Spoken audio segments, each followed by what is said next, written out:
Banger after banger.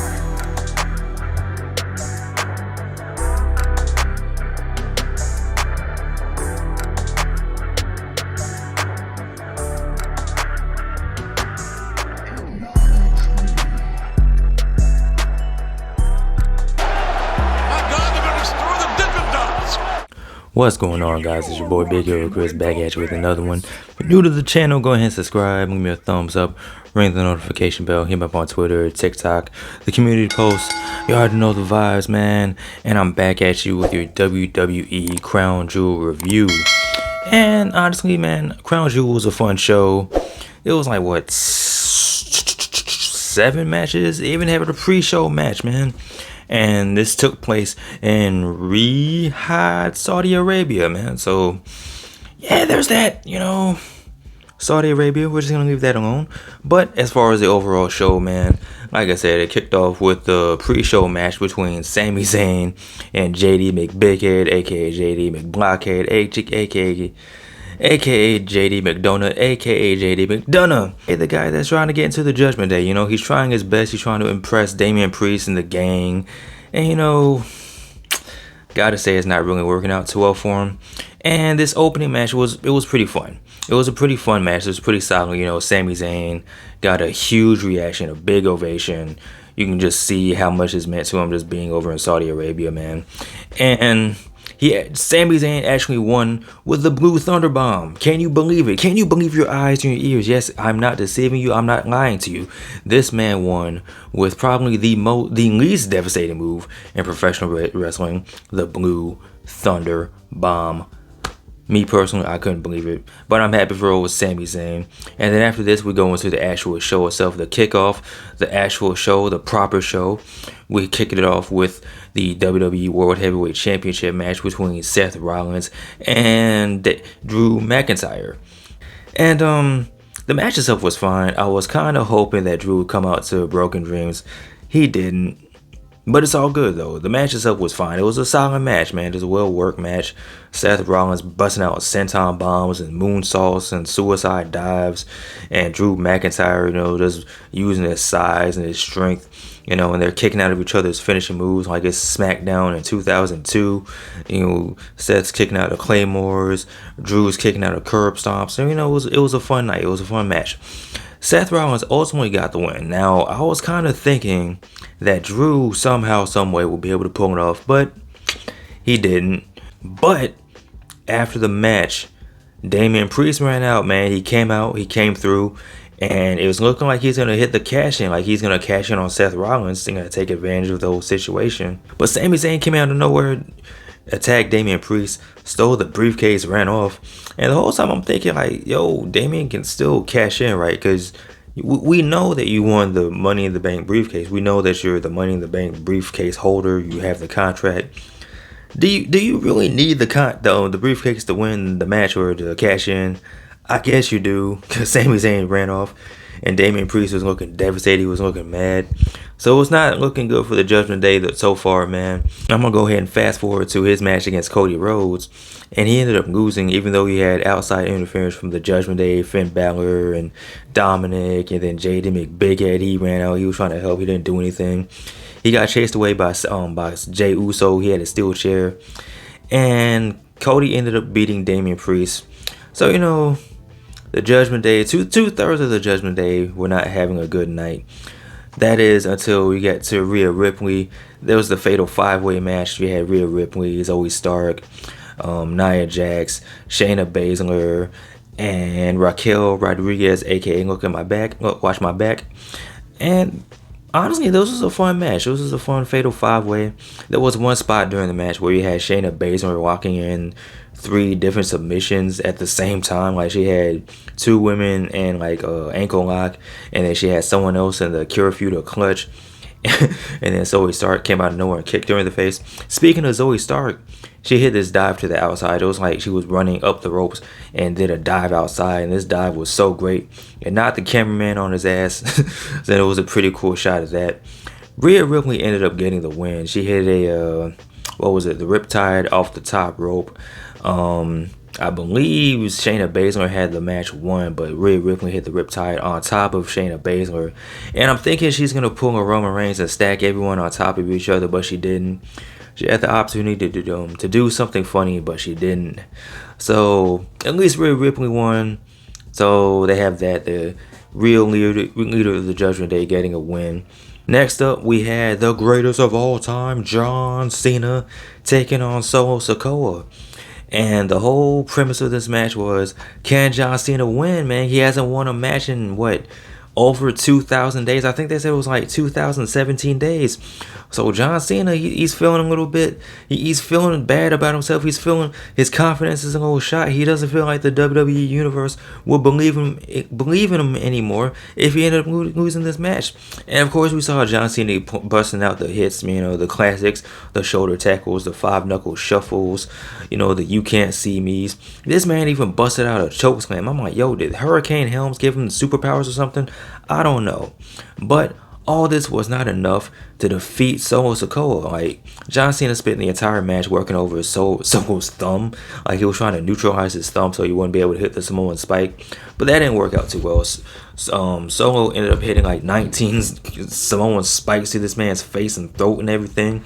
And he had the guys on commentary saying, that's enough, Solo! Stop! Referee stopped the match! And she didn't stop the match, but Solo Sikoa ended up getting the win. And I was surprised, man. Not really surprised. I was thinking after the way John Cena roasted Solo this past Friday on SmackDown, I kind of figured that Solo was going to win. But I didn't figure it would be like that. I figured it would hit a Samoan spike out of nowhere. But I didn't think it would be like that many Samoan spikes to the throat and to the face. Solo got the win. He won by himself. He didn't have Paul Heyman out there. He didn't have Jimmy Uso. So, a certain tribal chief should take notes from this. But, it is what it is. So after the match, you had John Cena in the ring. He's selling the injuries. He's coughing. He's spitting up and everything. And he's looking conflicted. He's looking lost and confused and scared and whatnot. But the crowd is thinking, thank you, Cena. You deserve it and whatever. Blah, blah, blah. So I don't know, man. The way they were playing it up, like, if you were to go with the fact that this was John Cena's last match, it would be totally believable. If you were to go with the fact that this will be John Cena's last match for a while due to the actors strike being over soon or whatever, that would be believable as well, If John Cena were just to be off TV for a while, it would make perfect sense. So after this, we had one of the most random segments I've seen in a while. So I started off with Miz TV, and he had a special guest. I'm going to butcher this man's name. Ibrahim Al-Hijaj. And apparently he is a big comedian out in Saudi Arabia. He has a movie out, and the movie is him becoming a WWE superstar. So, there's that. So before Miz TV could even really kick off, Grayson Waller interrupted. And at first, when it was just Miz TV, I wasn't really paying attention. But when the Aussie icon came out, he had my full attention. And the funny thing about this was, Grayson Waller came out and said, listen, we're not doing Miz TV. We're doing the Grayson Waller effect. So he had the stage people come out, and they were taking down this Miz TV stuff, putting in the Grayson Waller stuff. And it was pretty much a takeover. So then Miz and Grayson Waller were arguing, and they get into a fight. And then, Ibrahim hits the people's elbow on Grayson Waller. So, outside of Grayson Waller, I didn't really care too much for this, segment. But I understand the fact that it was for the Saudi Arabian people. So, that's cool. Good for them. So after this, we had a match for the WWE United States Championship. You had Mysterio taking on Logan Paul. And Logan Paul got a pretty cool entrance. Rhea Ripley got a really cool entrance as well. But Logan Paul got a pretty cool entrance. They started off with him driving from the desert. And then he drove into the arena, So, good for him. Good for his driving license. Drink for Prime. Trying to get an endorsement. And then you have Rey Mysterio come out. And for what it was worth, I say this every time Logan Paul wrestles, but this dude, despite how you feel about him, but despite how you feel about his personal antics or what he does, outside of the ring or outside of boxing or outside of MMA or whatever, the whole crypto zoo and whatever, you can feel how you want to feel about that. I totally understand. But the fact that I think this is his 8th wrestling match, and this dude is just so good. Like, he's just a natural at this. Like, he's really good. Like, he's busting out moves that you see like Kenny Omega do, and he's busting out, the buckshot lariat, and he's doing all types of cool stuff, man. And he's only wrestled 8 matches. Can you imagine if this man wrestled more? Like, can you imagine how good he would be? And Logan Paul, he's doing the damn thing. And during the match, he had one of his homeboys come out. He's tried to sneak him in some brass knucks. Rey Mysterio kicked him, and the brass knucks went flying outside of the ring. So his homeboy, he's trying to go and get the knucks for Logan Paul. But out of nowhere, Santos Escobar comes out, and he chases the friend away. But in doing so, Santos got the knucks. He put him on the ring apron, and he chased the friend away. And then Logan Paul somehow, someway got the brass knucks, and as Rey Mysterio is going for like a springboard, whatever, Logan Paul punches him in the face, and he gets the win, and Logan Paul becomes the new United States Champion. And then after the match, you have Logan Paul trying to show love and respect to Rey Mysterio, but Rey is like, man, I know what you did. And Logan Paul's like, yeah, I won clean. I beat you fair and square, good for you, Rey. But we know that this man cheated.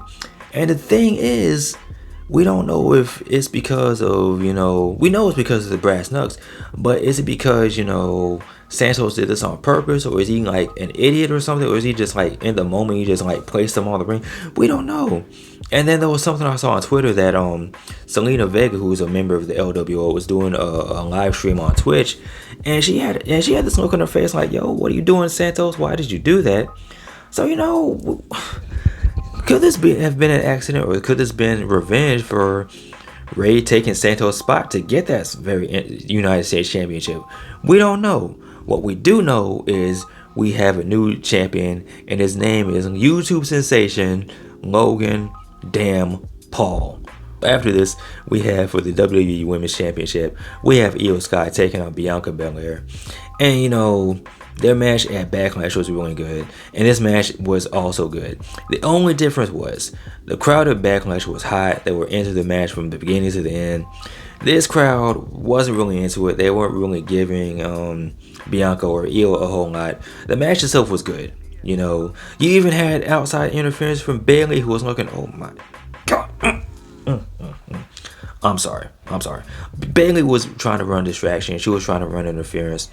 And then you even had one point where Iyo Sky accidentally, quote unquote, hit Bayley. And we're kind of looking like, was that an accident or not? I don't know. What we do know is we have a very special return, and that is from Kairi Sane, who comes out, attacks Bianca Belair while the referee is distracted. She's helping Iyo Sky, and with this, Iyo Sky hits the moonsault on Bianca, gets the 1, 2, 3, retains her title. And then you have Iyo Sky and Kairi Sane in the ring. They're celebrating, they're high-fiving, they're hugging and whatever.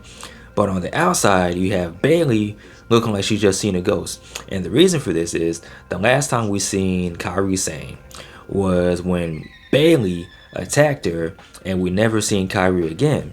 So now you have Iyo, who's friends with Kairi, and who's also kind of sort of friends with Bayley. So how is that going to form? How is that going to, do with the whole tensions and damage control, mainly between Bayley and Iyo Sky, especially now they have Kairi Sane back?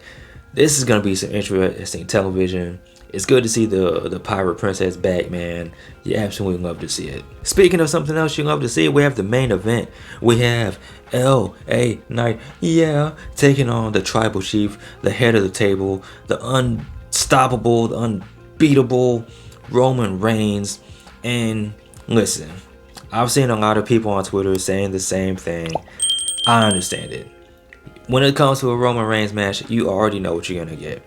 You're going to get a whole bunch of him walking around, posing, talking to the camera, talking to the crowd, beating up his opponent, talking trash to his opponent. You're going to get outside interference from Solo. You're going to get outside interference from Jimmy Uso. You're going to get Paul Heyman on the outside crying and praying to the Tribal Chief. You're going to get the spot where Roman Reigns does a spear through the barricade. We got all those things. I think the only thing we did not get was a referee bump. But other than that, we got the typical Roman Reigns formula. And even in spite of all that, the match was still fine. It was still a fun match because LA Knight is super over. The crowd was really into him. They had signs up, man. They were chanting for him. They were chanting LA Knight. They were also chanting for CM Punk, you know, I don't know. But, you know, they were very loud and vocal, and they were very much into the match. They were calling Roman Reigns an asshole. Roman Reigns didn't like that too much. They were chanting for LA Knight.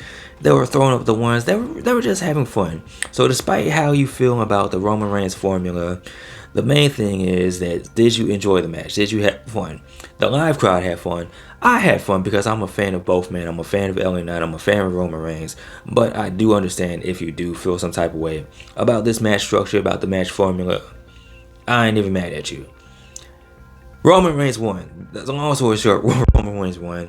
Jimmy Uso he interfered. There was one point where LA Knight hit the BFT on Roman Reigns, and it looked like he had him beat. But Jimmy Uso snuck up out of nowhere. The quarterback, the shot caller, he put Roman Reigns' foot on the rope, and pretty much saved Roman Reigns from losing. LA Knight even kicked out of a spear, but you know, all this wasn't enough to defeat the Bloodline and Roman Reigns. Roman Reigns got the win, and still your undisputed WWE Universal Champion, the Tribal Chief, Roman Reigns. So with that being said, man, Crown Jewel was an overall fun night, or fun afternoon, because it was an afternoon for me. Fun show, man. Pretty predictable, but sometimes predictability in wrestling is not a bad thing, you know, especially if the match quality is good, you know, or whatever. So with that being said, Crown Jewel gets the honorary W. With that being said, are you excited about seeing the return of Kairi Sane? Are you cool with seeing Logan Paul being your new United States Champion? What do you think about Roman Reigns, you know, doing Roman Reigns things and still being the Universal Champion? Also, do you think Cody is going to finally finish the damn story? Me personally, I hope so, but then again, you never know. Let me know in the comment section below. Of course, as always, like, comment, and subscribe. You guys take care of these. I'm out. Peace.